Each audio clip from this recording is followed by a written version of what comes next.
Celtic have been handed a huge transfer blow after this latest story. We will discuss this in today's video whilst going over all the latest Celtic news from the last 24 hours. But first, make sure you like this video and subscribe to the channel for more Celtic content. Kasper Schmeichel has returned to pre-season training with Celtic, sharing a photo on Instagram from the club's camp in Portugal with the caption, "Back at it." The experienced goalkeeper is heading into his second season at Celtic Park, looking to re-establish himself after a bruising end to the last campaign. Schmeichel was heavily criticised for his role in the Scottish Cup final defeat to Aberdeen, where his mistake led to a costly own goal. The veteran misjudged a cross late in the game, allowing the ball to slip through his hands and into the net, gifting Aberdeen an equaliser. The game ended 1-1 after extra time, and Celtic went on to lose 4-3 in the penalty shootout. It was a bitter way to end a campaign that had seen the Dane enjoy long spells of consistency. Despite the Hampden error, Schmeichel finished the Premiership season with 19 clean sheets in 32 appearances, a record that showed his value to Brendan Rodgers' side over the course of the year. The club's pre-season preparations are now in full swing. Celtic opened with a 1-0 win against Queen's Park at Lesser Hampden, with Johnny Kenny grabbing the only goal. They followed that up with a convincing 2-1 victory over Cork City in Ireland. From there, the squad travelled to Portugal for a more intensive training block in the Southern Heat. With European qualifiers and domestic fixtures not far off, the sessions are crucial for fitness. Schmeichel's social media post suggests he is focused on the work ahead rather than dwelling on the past. At 38, he remains one of the most experienced figures in the dressing room, and Rodgers will be counting on his leadership through another demanding campaign. While the cup final will linger in the memory for some, Celtic supporters will hope the former Premier League winner uses the setback as motivation to raise his level again. With new signings likely to arrive and competition across the squad increasing, Schmeichel will know he has to hit the ground running. Now for the main story, Celtic remain interested in bringing Bojan Miovski back to the Scottish Premiership, but they now face strong competition from Germany. Both Freiburg and newly promoted Bundesliga side Hamburg are looking at the striker this summer. Miovski was a key player for Aberdeen, scoring 44 goals in 98 appearances before moving to Girona last year. However, his time in Spain has not gone to plan. He found the net just 4 times in 25 matches and struggled for regular starts. Girona are now open to selling Miovski, and several clubs across Europe are watching closely. Celtic have been long-term admirers and are in the market for a proven goalscorer, but interest from Germany is making any deal more complicated.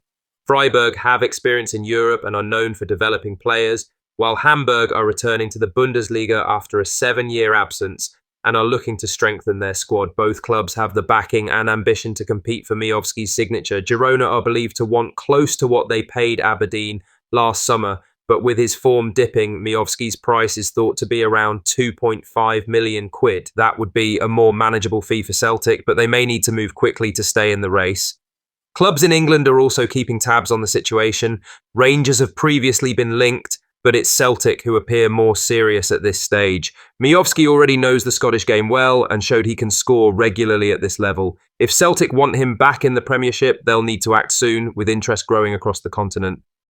In other news, Jota has delivered an update on his injury recovery, offering supporters a glimpse into how he's handling the long road back from a serious knee issue.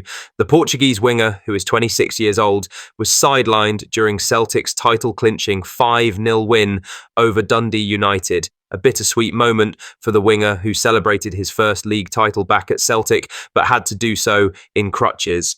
Jota is not expected back in full training until at least February 2026. Speaking from the Hoops pre-season base in Portugal, Jota shared how he's managing both the physical rehab and the mental battle that comes with long-term recovery. Jota had this to say: "Feeling really well, believing the process, trusting the process. It's a long one, but I'm happy with the development," he said. The winger also addressed the psychological side of being out for the foreseeable future and showed maturity beyond his years. He added this: "There's no point in letting myself go mentally.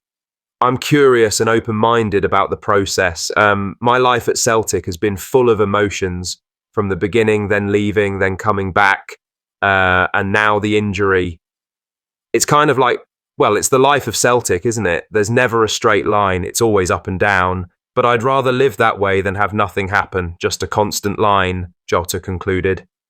Jota's presence with the squad in Portugal is a boost for Brendan Rodgers, who has always spoken highly of the winger's character and professionalism. Though he remains a long way off returning to full training, his positive attitude is infectious.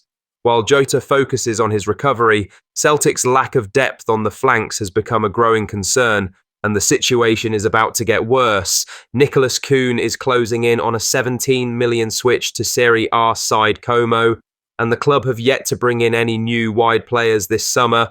Nygren can play there, but it is understood that Rodgers sees him more as part of a midfield three. The urgency to strengthen in the final third is building fast. Rodgers will be keen to avoid starting the campaign underpowered in key attacking areas, but for now, fans will take comfort in the fact that Jota is tackling his recovery head-on and doing everything in his power to return in top condition.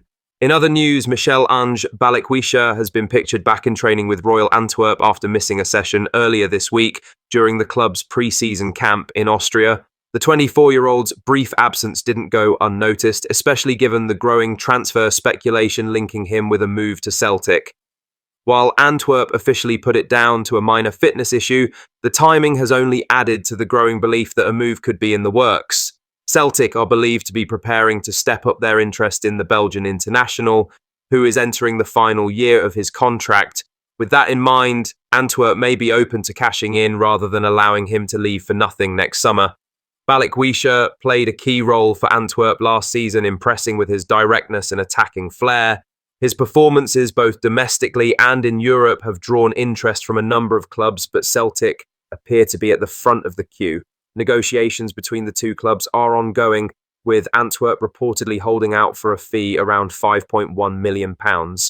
With Celtic seeking to bolster their attacking options ahead of the new season, the situation remains one to watch closely. Lastly, Celtic are currently training in Lisbon at the Cidade do Futebol complex, just a short walk from the Estadio Nacional, where the club won the European Cup in 1967. With the stadium so close, it would be a surprise if the players and staff didn't take time to visit the site of that famous win. The Estadio Nacional, also known as Jarmo, is where Jock Stein's team became the first British club to lift the European Cup, beating Inter Milan 2-1 in one of the most iconic nights in Celtic's history. The stadium still looks much like it did back then, making it a special place for any Celtic supporter or player to visit. For years, Celtic fans have travelled to Jamor to see where it all happened. Many have walked through the same tunnel the Lisbon Lions used, visited the dressing rooms, and stood on the steps where Captain Billy McNeil held up the trophy. Staff at the stadium, including a well-known security guard called Carlos, have often welcomed visitors with informal tours. However, after some recent problems with damage, new rules have been brought in. Since April, only small groups are allowed in, and visits are limited to 20 minutes during weekday mornings. These changes mean players will likely need to plan any visit carefully. With major renovations set to begin at Jarmo, this could be one of the last chances to see the stadium before it changes. For the current Celtic squad, stepping onto the same ground where legends made history could be a powerful moment, one that reminds them what this club is all about as they prepare for the new season. What are your thoughts on these? Let us know down in the comment section below. Make sure you've liked this video and subscribe to the channel for more Celtic content.